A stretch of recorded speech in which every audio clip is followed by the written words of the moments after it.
Welcome to my channel, my subscribers. Thank you. This video is sponsored by SBO Digital Marketing. Join SBO Digital Marketing work from home opportunity, mobile based part time job.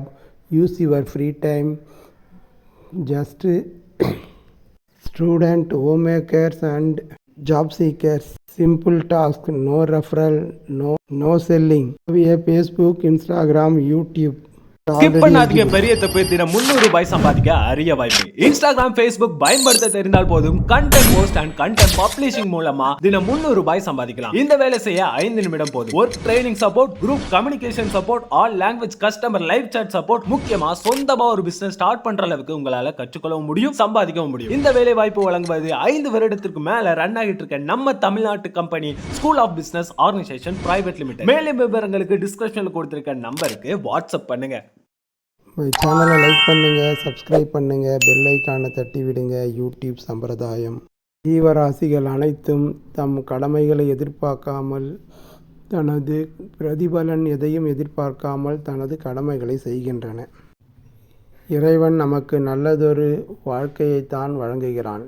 Janani ஜென்ம சௌக்கியா என்ற வரிகளுக்கு ஏற்ப ஜனனம் ஆனதில் எடுத்ததில் சௌக்கியமான வாழ்க்கை வாழவும், நமது முன்னோர்கள் மற்றும் நாம் செய்கிற பாவ புண்ணியங்களுக்கு ஏற்பவும் ஏற்ற இறக்கத்துடன் வாழும் வகையில் சிருஷ்டிக்கப்பட்டிருக்கிறோம். பொதுவாக இயற்கை மற்றும் ஜீவராசிகள் அனைத்தும் பிரதிபலன் எதையும் எதிர்பார்க்காமல் தனது கடமைகளை செய்கின்றன.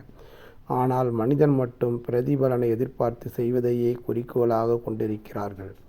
நமது குணம் போலவே நமது செயல்பாடுகள் அமையும். நமக்கு தேவைப்படும் போது, தேவையில்லாத போதும் நமது குணங்களை மாற்றிக்கொள்வதே சிறப்பானதாகும்.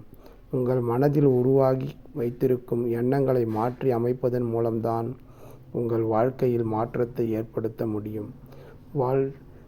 தனது நமக்கு ஒரு முக்கியமான காரியம் நடைபெற வேண்டும் என்ற நிலை வந்தால் அதே வேலையாக நாம் முயற்சி செய்வோம். யாரை பார்க்கலாம், எப்படி அந்த காரியத்தை முடிப்பது என்ற சிந்தனையோடு பழகுவோம்.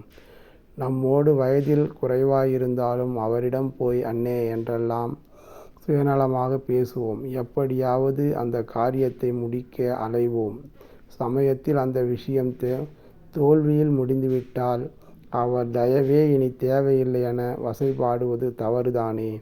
அவர் உறவே தேவையில்லை என வைராக்கியமாயிருப்பதும் உண்டு. அதுபோலதான் இறைவனிடம் ஒரு காரியமாக வேண்டுதல் வைப்போம். அது நியாயமானது அல்லது அதர்மமானது என நமக்கு தெரிய, நம்மை படைத்த ஆண்டவனுக்கும் தெரியுமே. அந்த வேண்டுதல் பலிக்காமல் போனால் இறைவனே இல்லை, சாமியே கிடையாது என்றெல்லாம் ஆத்திரத்தில் புலம்புவது. ஆக நமது எண்ணமானது எப்படி பச்சோந்தி போல மாறுகிறது. அதுதான் இறைவனின் விளையாட்டு. நாம் செய்த பலன்களுக்கு ஏற்ப நமது வாழ்க்கை அமையும். காரியம் நடந்தால் பாராட்டுவது, நடக்காவிட்டால் நமது நிலையை மாற்றிக்கொள்வது. இது தவறான முன்னுதாரணம். பொதுவாக நமது உடலில் உள்ள அவயங்கள் நம்மிடம் எதையும் எதிர்பார்க்காமல் தனது கடமையை செய்கிறதல்லவா. அதுபோலவே மனிதன் ஆத்திரம் கொள்வது, நிதானம் தவறுவது, பொறுமையை கைவிடுவது போன்ற செயல்களில் ஈடுபடக்கூடாது. கிருஷ்ண பரமாத்மா பார்த்து அவரிடம் ஒரு பிடி அவளை ஏழை குசேலர் தனது அன்பு மேலிடத்தில் கொடுக்கவில்லையா? பிரதிபலன் எதிர்பார்த்தா கொடுத்தார். அதே போல ஸ்ரீராமனை நினைத்து சிறு வயதிலே பூஜைகள் செய்து வயதான காலத்தில் சபரி இலந்தை பழத்தை கொடுக்கவில்லையா? அதுபோலவே நாமும் நமது உயர்ந்த எண்ணத்துடன் மேற்கொள்ளும் காரியத்தில் நம்பிக்கை வைத்து செயல்பட வேண்டும். ஆக சுயநலம் தவிர்த்து நம்மை சுற்றி இருப்பவர்களிடம் நட்பு பாராட்டி தூய சிந்தனை, நல்ல எண்ணத்தோடு வாழ பழகிக் கொள்வோம். அதுவே நமக்கு நம்மை சார்ந்தவர்களுக்கும் நல்லது.